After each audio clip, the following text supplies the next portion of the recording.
अस्सलाम वालेकुम वरहमतुल्लाहि वबरकातुहू। Good morning students. आज हम क्लास 11th केमिस्ट्री का पहला chapter some basic concepts of chemistry जो है स्टार्ट करने जा रहे हैं।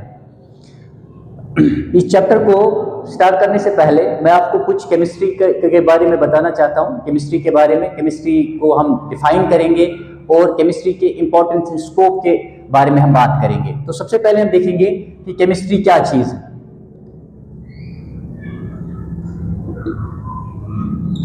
सबसे पहले हम केमिस्ट्री को डिफाइन करेंगे। तो केमिस्ट्री क्या है? It is study of matter. It is study of matter. जिस सब्जेक्ट में हम मैटर के बारे में पढ़ते हैं उसको हम केमिस्ट्री कहते हैं। अब मैटर के बारे में हम मैटर की कौन सी चीजों के बारे में हम पढ़ते हैं? नंबर 1, हम मैटर के कंपोजिशन के बारे में पढ़ते हैं। मैटर के कंपोजिशन के बारे में पढ़ते हैं। नंबर 2, और किस चीज के बारे में हम पढ़ते हैं? एक तो कंपोजिशन के बारे में पढ़ते हैं, दूसरा स्ट्रक्चर के बारे में पढ़ते हैं। मैटर के स्ट्रक्चर के बारे में पढ़ते हैं। केमिस्ट्री क्या है? स्टडी ऑफ मैटर है। लेकिन मैटर के किन चीजों के बारे में हम स्टडी करते हैं केमिस्ट्री में? नंबर 1, एक तो कंपोजिशन के बारे में, number 2 structure, and number 3 properties of matter.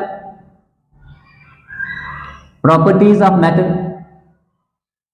इतना ही नहीं बल्कि जो चेंजेस मैटर में होती है अंडर डिफरेंट कंडीशंस, उन चेंजेस के बारे में हम पढ़ते हैं। Changes in matter, changes which the matter undergoes, which the matter undergoes, ठीक है, अंडर डिफरेंट कंडीशंस। तो एक तो हम कंपोजिशन, मैटर की कंपोजिशन के बारे में पढ़ते हैं, स्ट्रक्चर के बारे में पढ़ते हैं, प्रॉपर्टीज ऑफ मैटर के बारे में पढ़ते हैं, या जो तब्दीलियां अंडर डिफरेंट कंडीशंस मैटर में आती है उनके बारे में पढ़ते हैं, ठीक है।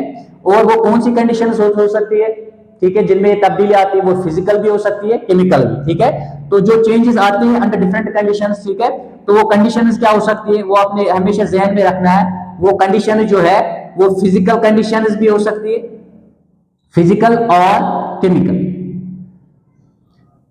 फिजिकल और केमिकल चेंजेस, जो यहाँ पे चेंजेस आती है, ठीक है, अंडर व्हाट कंडीशंस, फिजिकल और केमिकल। तो ये तब्दीलियां वहां पे आती है, फिजिकल या केमिकल चेंजेस, ठीक है, जो चेंजेस वहां पे आती है उनके बारे में हम पढ़ते हैं केमिस्ट्री में। अच्छा, इतना ही नहीं बल्कि हम जानते हैं कि जो मैटर है, मैटर 2 बेसिक यूनिट्स का बना होता है, ठीक है, जैसे एटम्स एंड मॉलिक्यूल्स। और एटम्स एंड मॉलिक्यूल्स बच्चों, ठीक है, दोनों ऐसे पार्टिकल्स है, या हम ऐसा कहेंगे कि ठीक है, ये दोनों जो है केमिकल रिएक्शन में हिस्सा लेते हैं। तो जिन लॉज के मुताबिक ये जो बेसिक यूनिट्स है मैटर के, एटम्स एंड मॉलिक्यूल्स, ठीक है, ये जिन लॉज के मुताबिक, मतलब ये कैसे कंबाइन करते हैं अंडर सर्टेन लॉज या अकॉर्डिंग टू सर्टेन लॉज, ये कंबाइन करते हैं एक दूसरे के साथ, जिन्हें हम क्या कहते हैं? Laws of chemical combination. तो बच्चों, ठीक है, laws of chemical combination, laws of chemical combination, ठीक है, उन लॉज के बारे में भी हम केमिस्ट्री में ही पढ़ते हैं, लॉज ऑफ केमिकल कॉम्बिनेशन, ठीक है। इनके बारे में हम इंशाल्लाह आगे स्टडी करेंगे। तो सबसे पहले हम देखेंगे केमिस्ट्री किसको कहा जाता है। जो मैंने कहा, it is study of matter simply, लेकिन मैटर के कंपोजिशन के बारे में हम यहाँ पे बात करते हैं, स्ट्रक्चर के बारे में बात करते हैं, प्रॉपर्टीज ऑफ मैटर के बारे में बात करते हैं, जो वहां पे चेंजेस आती है फिजिकल और केमिकल अंडर डिफरेंट कंडीशंस, उनके बारे में बात करते हैं। लॉज ऑफ केमिकल कॉम्बिनेशंस, ठीक है, यानी मैंने कहा मैटर जिन बेसिक यूनिट्स का बना है, एटम्स एंड मॉलिक्यूल्स का, वो कंबाइन करते हैं अकॉर्डिंग टू सर्टेन लॉज, और उन लॉज को हम लॉज ऑफ केमिकल कॉम्बिनेशन कहते हैं। तो ये इन चीजों के बारे में हम यहाँ पे स्टडी करते हैं केमिस्ट्री में। अगर हम कंपोजिशन की बात करें तो सॉलिड, अगर हम देखेंगे जो मैटर है, ठीक है, मैटर में हम देखते हैं कि यहाँ पे हम सॉलिड्स के बारे में पढ़ते हैं, यहाँ पे हम लिक्विड्स के बारे में पढ़ते हैं, ठीक है, या यहाँ पे अगर हम देखेंगे यहाँ पे हम गैसेस के बारे में पढ़ते हैं। तो जो भी मैटर हमारे इर्द गिर्द है, ठीक है, तो वो सॉलिड की सूरत में हो सकता है, वो लिक्विड की सूरत में हो सकता है, या गैसेस की सूरत में हो सकता है। और जितना भी मैटर है सबका सब जो है विजिबल नहीं है, क्योंकि जब हम एयर की बात करते हैं तो दैट इज नॉट विजिबल। इस कमरे में, जिस कमरे में मैं इस वक्त एक क्लास दे रहा हूं, यहाँ पे भी आपको ज्यादातर चीजें जो हमें मैटर की देखने को मिलती है वो ज्यादा सॉलिड शेप में ही होती है। जैसे इस कमरे में अगर आप देखेंगे, चाहे मैं बोर्ड का इस्तेमाल कर रहा हूं, मैं इस मार्कर का इस्तेमाल कर रहा हूं, या यहाँ पे बेंचेस है, या यहाँ पे दरवाजा या खिड़कियां है, ये सब की सब क्या है? सॉलिड शेप में है। तो सॉलिड जो है हमें जनरली या कॉमनली हमें ज्यादा नजर आते हैं as compared to liquids and gases. तो अगर आप देखोगे, ठीक है, तो मेटल चाहे सॉलिड्स, लिक्विड्स और किनका कंपोजिशन, यानी इन तीन चीजों की है। सॉलिड्स हो सकते हैं, लिक्विड्स हो सकते हैं या गैसेस हो सकते हैं। आयर इस वक्त भी इस कमरे में मौजूद है, but that is not visible.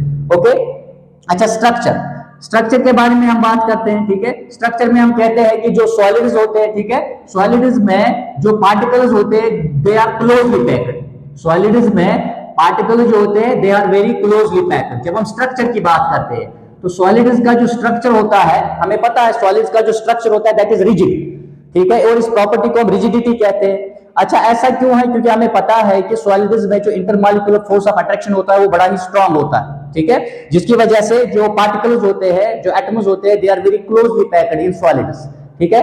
तो इस वजह से, इस प्रॉपर्टी की वजह से बचो, ठीक है, जो सॉलिड्स होते हैं उनके पास डेफिनेट शेप होता है, डेफिनेट वॉल्यूम होता है, तो इसलिए हम कहते हैं कि सॉलिड्स आर रिजिड जब हम स्ट्रक्चर की बात करते हैं। ओके, तो अगर हम दूसरा देखेंगे यहाँ पे लिक्विड्स में पार्टिकल्स क्लोज होते हैं, लेकिन उतने क्लोज नहीं होते हैं जितने किसमें होते हैं, शाबाश, जितने सॉलिड्स में होते हैं।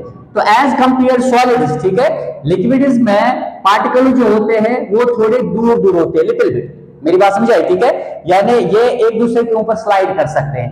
तो हमें पता है चूंकि यहाँ पे थोड़ी बहुत आजादी होती है, लिक्विड्स में पार्टिकल्स के पास थोड़ी बहुत आजादी होती है, जिसकी वजह से स्लाइड करते हैं एक दूसरे के ऊपर, ठीक है।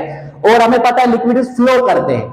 जैसे सॉलिड्स रिजिडिटी के लिए जाने जाते हैं, वैसे ही जो लिक्विड्स है, ये बच्चों या लिक्विड्स है या गैसेस है, गैसेस में हमें पता है कि यहाँ पे पार्टिकल्स काफी दूर होते हैं, ठीक है, मैक्सिमम डिस्टेंस होती है पार्टिकल्स के दरमियान, गैसेस में मैक्सिमम काइनेटिक एनर्जी होती है उनके पास, ठीक है। तो हमें याद रखना है हमेशा के लिए, जो ये होते हैं हमारे पास क्या शबाश, जो गैसेस होते हैं, गैसेस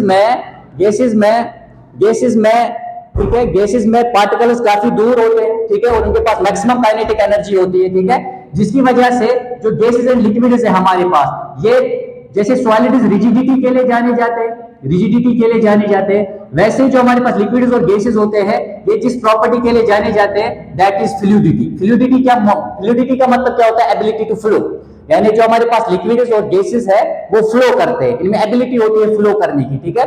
दैट इज व्हाई इस प्रॉपर्टी को हम क्या कहते हैं? फ्लूइडिटी कहते हैं। यानी स्ट्रक्चर के बारे में हम पढ़ते हैं, अब रेस्ट आपको पता ही है, ठीक है। किसी मैटर, ठीक है, तीनों चीजों में प्रेजेंट हो सकता है, सॉलिड, लिक्विड एंड गैस में प्रेजेंट हो सकता है, और ये दो फोर्सेस के नेट इफेक्ट पे डिपेंड करता है कि किसी चीज का सॉलिड में होना, लिक्विड में होना या गैस स्टेट में होना, ये नेट इफेक्ट, ठीक है, दो फोर्सेस के नेट इफेक्ट पे डिपेंड करता है। एक बच्चों, ठीक है, फोर्स ऑफ अट्रैक्शन, ये फोर्स ऑफ अट्रैक्शन एक आता है, दो चीजों पे डिपेंड करता है। फोर्स ऑफ अट्रैक्शन की वजह से जो पार्टिकल्स होते हैं वो क्लोजली पैक्ड होते हैं। अगर फोर्स ऑफ अट्रैक्शन ज्यादा है तो पार्टिकल्स क्लोजली पैक्ड होंगे, ठीक है, पार्टिकल्स के पास फिक्स्ड पोजीशन होगी, पार्टिकल्स के दरमियान फिक्स्ड डिस्टेंस होगी। तो हम जानते हैं कि ये जो चीज है, ठीक है, ये सॉलिड्स में होता है, ठीक है, और सॉलिड्स इस वजह से सॉलिड्स के पास definite shape and definite volume होती है। लेकिन अगर हम देखेंगे कि अगर, ठीक है, दूसरा क्या होता है? थर्मल एनर्जी किसकी वजह से होती है? टेम्परेचर की वजह से, ठीक है। तो अगर ये थर्मल एनर्जी ज्यादा है, पार्टिकल्स के पास अगर थर्मल एनर्जी ज्यादा है तो ये हमेशा क्या करती है? ये हमेशा बच्चों, ठीक है, पार्टिकल्स को ज्यादा फास्टर मूव करने में मदद करती है। अगर थर्मल एनर्जी ज्यादा है जो कि टेम्परेचर की वजह से होती है, अगर ये ज्यादा है तो ये हमेशा, ठीक है, पार्टिकल्स को फास्ट मूव करने में मदद करती है।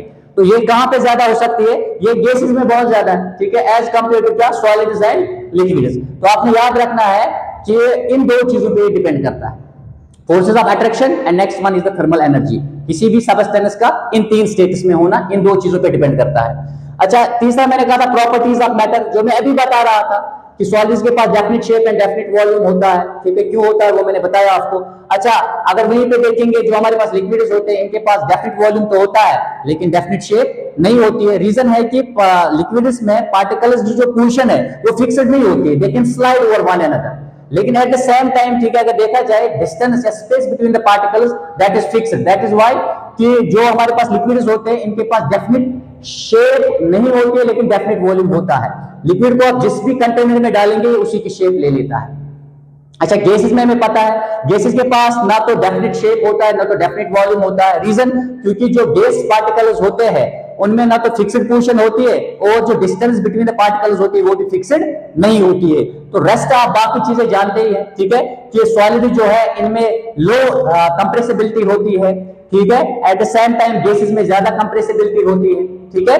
अच्छा, लिक्विड्स एंड गैसेस फ्लो कर सकते हैं, कि फ्लूइडिटी के लिए जाने जाते हैं, जिस प्रॉपर्टी को हम फ्लूइडिटी कहते हैं, एबिलिटी टू फ्लो, उसके लिए जाने जाते हैं, और सॉलिड जो है वो रिजिडिटी के लिए जाने जाते हैं। तो सॉलिड्स में और एक चीज अगर आप देखोगे, यहाँ पे पार्टिकल चूंकि क्लोजली पैक्ड होते हैं, ठीक है, ये कभी सॉलिड बॉडी को छोड़ के नहीं जा सकते due to strong forces of attraction. तो हमने देखा जो सॉलिड्स होते हैं they can not fill a container completely. At the same time बच्चों अगर हम देखेंगे गैसेस जो है, यहाँ पे पार्टिकल्स के पास मैक्सिमम काइनेटिक एनर्जी होती है, ठीक है, और जिसकी वजह से ये, ठीक है, पूरी स्पेस को फिल अप कर देते हैं, ठीक है, यानी जहां जिस जगह पे जाएंगे, मतलब जिस चीज में ये उसी का, ठीक है, वॉल्यूम ऑक्यूपाई करते हैं, उसी की शेप को ऑक्यूपाई कर लेते हैं, यानी उसी का वॉल्यूम, पूरा वॉल्यूम ऑक्यूपाई करते हैं गैस पार्टिकल्स। तो आपको पता ये चीजें तो आप पहले से ही जाती है, प्रॉपर्टीज है। अच्छा, चेंज जो इनमें आ जाती है वो फिजिकल हो सकती है या वो केमिकल हो सकती है, ये हमें पता है, ठीक है। फॉर एग्जांपल फिजिकल चेंज में अगर मैं फॉर एग्जांपल कागज एक पेपर ले लूं, उसको मैं काट दूं, ठीक है, वो सिटिल भी पेपर है लेकिन टुकड़ों में है, तो फिजिकल चेंज आ गई वहां पे। या इस बैच को हम लेके तोड़ेंगे, ठीक है, ये सिटिल अभी वुडी है, ठीक है, और सिर्फ हमने इतना किया कि इसका मतलब शेप हमने चेंज किया, यानी हमने क्या किया, इसको बच्चों, ठीक है, फिजिकल चेंज इसमें लाई तोड़ने के बाद। केमिकल चेंज में आपको अगर मैं यही कागज का टुकड़ा ले लूं, इसको जला दूं, तो ये बच्चों रॉक बन जाएगा, ठीक है, और यहाँ पे कार्बन डाइऑक्साइड भी बन जाएगा। तो हमें पता है कि, ठीक है, ये चेंजेस बच्चों, ठीक है, आती है किसमें, मैटर में। लॉज ऑफ केमिकल कॉम्बिनेशंस अब इंशाल्लाह आगे पढ़ेंगे। नेक्स्ट हमारे पास जो इंपॉर्टेंट चीज आती है, that is scope and importance of chemistry. Scope and importance of chemistry. Scope and importance of chemistry. Scope and importance of chemistry. Scope and importance of chemistry, ठीक है। केमिस्ट्री हमारे लाइफ में कैसा रोल प्ले कर रही है, ठीक है। अब हम केमिस्ट्री के स्कोप एंड इंपॉर्टेंस पे बात करेंगे। यहाँ पे मैं आपको बता दूं, ठीक है, कि केमिस्ट्री हमारी डे टू डे लाइफ में एक बहुत बड़ा रोल प्ले कर रही है। काफी सारी चीजें जो हम घर में इस्तेमाल करते हैं, ठीक है, काफी सारी चीजें जो हम एंटरटेनमेंट में इस्तेमाल करते हैं या ट्रांसपोर्ट में इस्तेमाल करते हैं, ठीक है, या अगर आप देखोगे, ठीक है, इंडस्ट्रीज एंड फैक्ट्रीज में इस्तेमाल करते हैं, वो सारी केमिस्ट्री की देन है। ये जितनी भी चीजें हम इस्तेमाल करते हैं, तो केमिस्ट्री का बहुत बहुत ज्यादा स्कोप है और केमिस्ट्री हमारी लाइफ में बहुत बड़ा रोल प्ले कर रही है, ठीक है।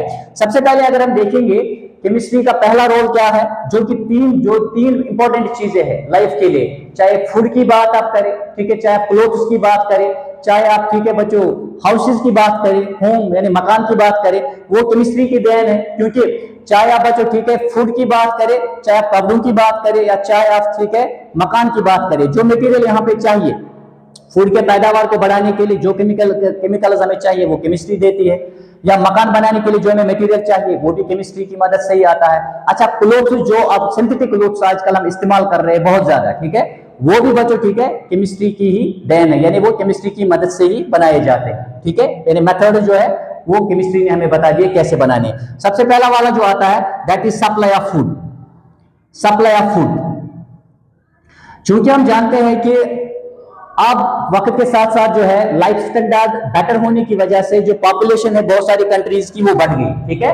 तो हमारी जो कंट्री है इंडिया, इसकी पॉपुलेशन भी काफी ज्यादा बढ़ रही है दिन ब दिन।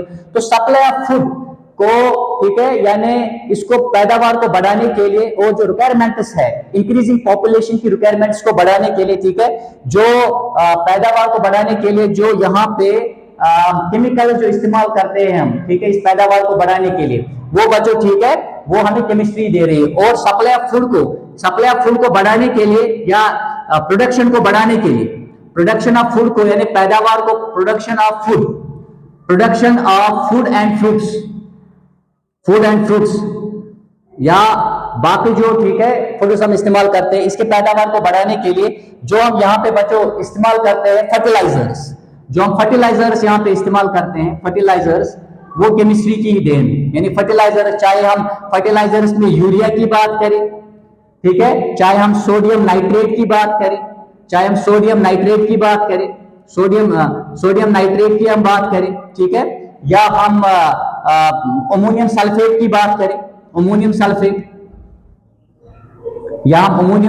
की बात करें, तो जो यहाँ पे इस्तेमाल हम करते हैं, चाहे हम यूरिया का इस्तेमाल करते हैं, सोडियम नाइट्रेट की बात करते हैं, या अमोनियम सल्फेट की बात करते हैं, ये वो केमिकल फर्टिलाइजर्स है जो हमें केमिस्ट्री ने दिए हैं। और इन्हीं की मदद से हम जो फूड एंड फ्रूट्स का जो पैदावार है, ठीक है, वो हम इन्हीं की मदद से बढ़ाते हैं, ठीक है। अच्छा, पैदावार को बढ़ाने के लिए तो हमें केमिस्ट्री ने ये चीजें दे दी। एट द सेम टाइम अगर आप देखोगे, ठीक है, इस पैदावार को बचाने के लिए, यानी protection of crops, second point that is protection of crops, protection of crops, ठीक है, क्रॉप्स को, ठीक है, बचाने के लिए, किनसे, इंसेक्ट से बचाने के लिए या बैक्टीरिया से बचाने के लिए केमिस्ट्री ने हमें क्या दे दिए, ठीक है, केमिकल्स दे दिए, जैसे इंसेक्टिसाइड्स, जैसे पेस्टिसाइड्स एक्स्ट्रा वगैरह वगैरह, ठीक है।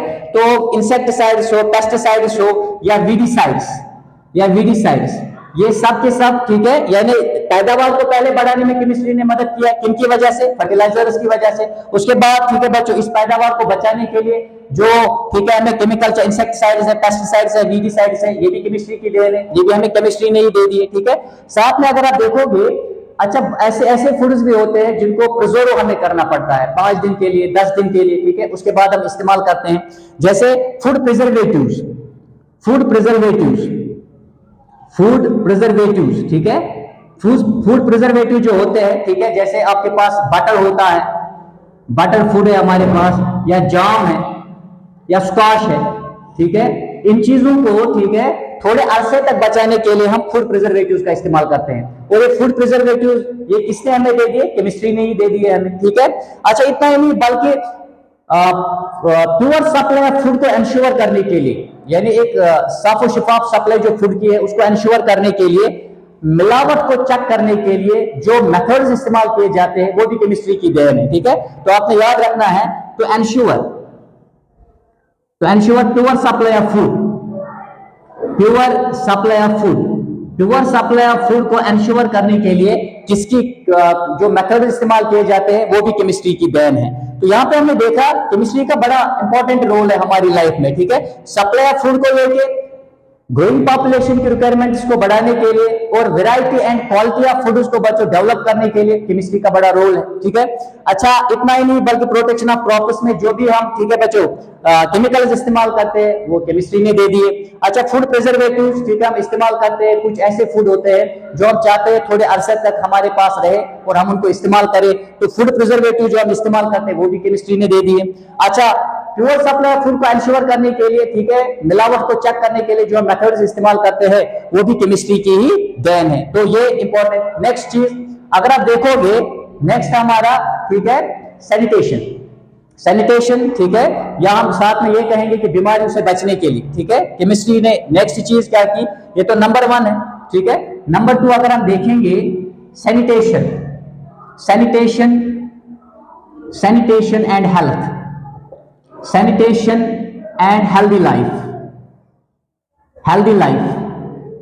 सैनिटेशन और हेल्दी लाइफ को बच्चों, ठीक है, इंश्योर करने के लिए केमिस्ट्री ने बड़ा अच्छा रोल प्ले किया या कर रही है इस वक्त प्रेजेंटली भी हमारी लाइफ में। तो अगर आप देखोगे, लाइफ सेविंग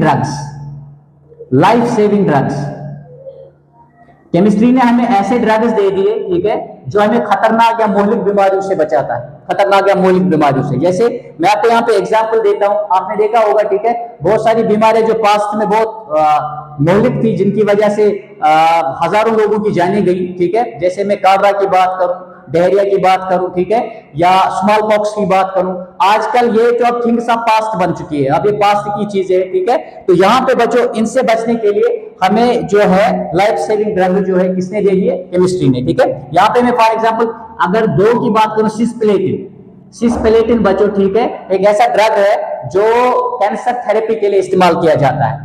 सिस्प्लेटिन ये कैंसर थेरेपी के लिए इस्तेमाल किया जाता है, ठीक है, इसके इफेक्टिव ट्रीटमेंट के लिए इस्तेमाल किया जाता है।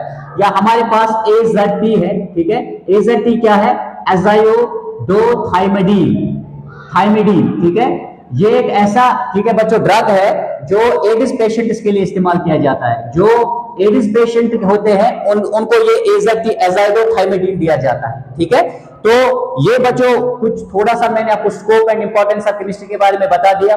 लेक्चर को कंटिन्यू करने के लिए और मजीद फायदे केमिस्ट्री के बताने के लिए या केमिस्ट्री के स्कोप और इंपॉर्टेंस के बारे में मजीद चीजें बताने के लिए इंशाल्लाह, ठीक है, मैं दूसरे लेक्चर में आपको दोबारा मिलूंगा। Thank you.